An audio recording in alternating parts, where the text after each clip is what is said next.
Hello, good evening and welcome to the business news segment on News 360. My name is Martin Asedu Daten here. Your business is my business. To the details now, the Ministry of Trade and Industry says it will partner the Institute of Packaging Ghana to improve the standard of packaging in the SME sector and also help promote Made in Ghana goods. At the launch of the third edition of the SME Ghana Awards, the ministry said the effective packaging is now a key element in the safe delivery of high-quality products in the global supply chain. The Trade and Industry Ministry says 70% of all industrial establishments are in the small and medium-scale enterprises sector. It has, however, identified poor packaging among SMEs as a challenge, discouraging Ghanaians from developing strong taste for local brands. As part of efforts to promote the patronage of homemade goods and services and contribute towards the country's growth and development, the ministry says it is in discussions with stakeholders to roll out improved standards for packaging. We are partnering the Institute of Packaging and then also Ghana Standards Board. The lead institute being Institute of Packaging to come out with the right standards so that once these standards are set as far as packaging is concerned, we expect our industries to comply with. The third edition of the SME Ghana Awards 2015 is on the theme Sustaining Ghana's SMEs in the globally competitive market through local support for Made in Ghana products as consumers' first choice of having quality content and attractive packaging. The project lead for the awards, Kwesi Ofori Jr., says SMEs can leverage on the platform to network and grow. The challenges we face, the very people that can take us out of the challenge is the SMEs. So they can do that when they are well equipped, when they are well informed. Because as I speak with you, there is a huge emerging market somewhere sitting now for them to tap in.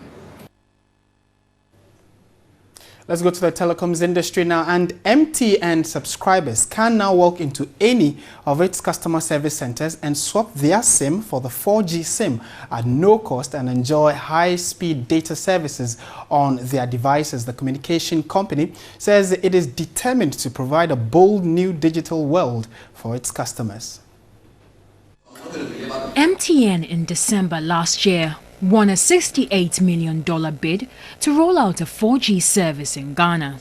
After carrying out some test runs in some regional capitals across the country, the company is set for the launch of the high-speed 4G data service.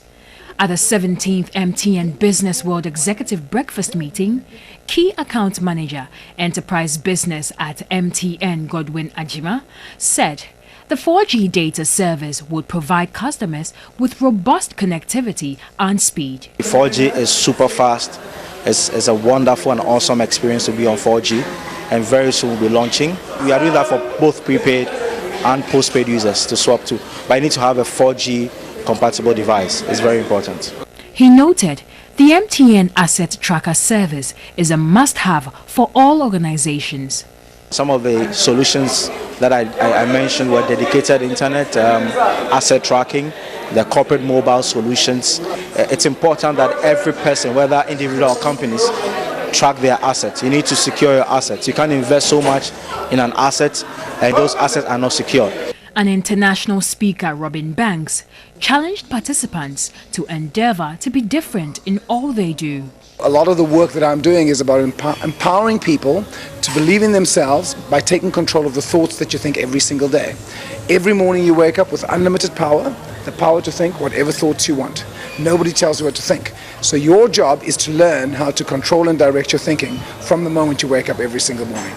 The Executive Breakfast series, which is in its 6th year, has become the leading platform for briefings, networking sessions and business matching platforms for CEOs, senior management professionals and entrepreneurs in Ghana. It was on the theme, Developing the Power of the Mind for Success.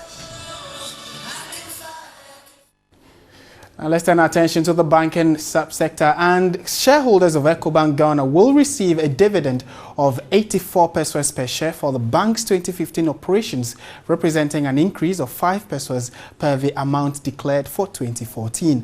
The bank posted a profit after tax of 321 million cedis for 2015, representing a marginal increase of over the previous year. This was announced at the bank's annual general meeting of shareholders in Accra. Ecobank Ghana for the year 2015 recorded a non-interest revenue of 341 million cedis, a modest increase of 13% from the prior year. This was driven by higher fees and commissions and partially offset by lower foreign exchange income. The bank also recorded revenue in excess of 1 billion cedis last year, a growth of 19% over the 2014 performance of 858 million cedis, driven primarily by net interest income. Profit before tax increased by 3% to 459 million cedis. Tax expenses were 137 million cedis for 2015. The bank ended the year with a post-tax profit of 321 million cedis. The bank's total customer deposits grew to 4.8 billion cedis, an increase of 14%, making it the largest share of customer deposits in the country. An executive director of the bank, Morgan Asiedu, was introduced as an acting managing director to take over from Samuel Ashite. We project to make about 20% growth, year on year, and we are very confident of our ability to achieve the targets that we have set for ourselves.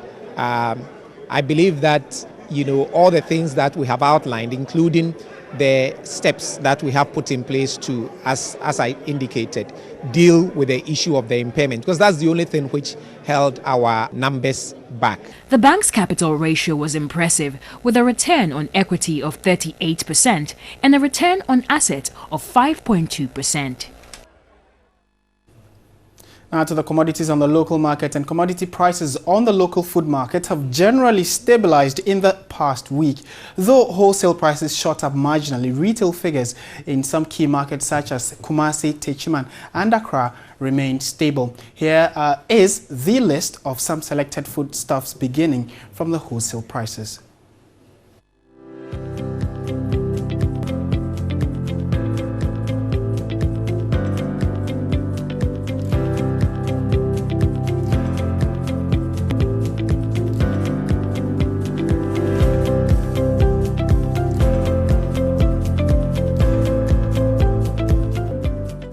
Rich price up, same for rice and yam.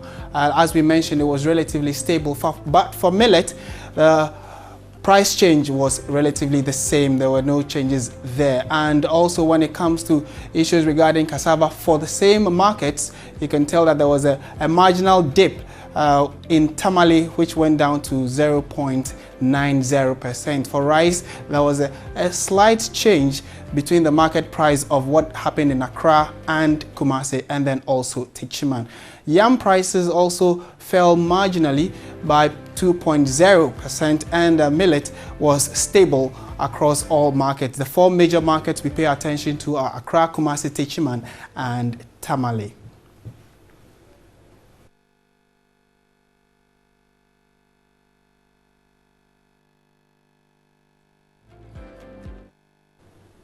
All right, so I want to say a big thank you to Isoko. They gave us those figures. They monitor the market activities on the local front. That'll be it for business on News 360. My name is Martin Esedodati. Thank you for investing your time with us.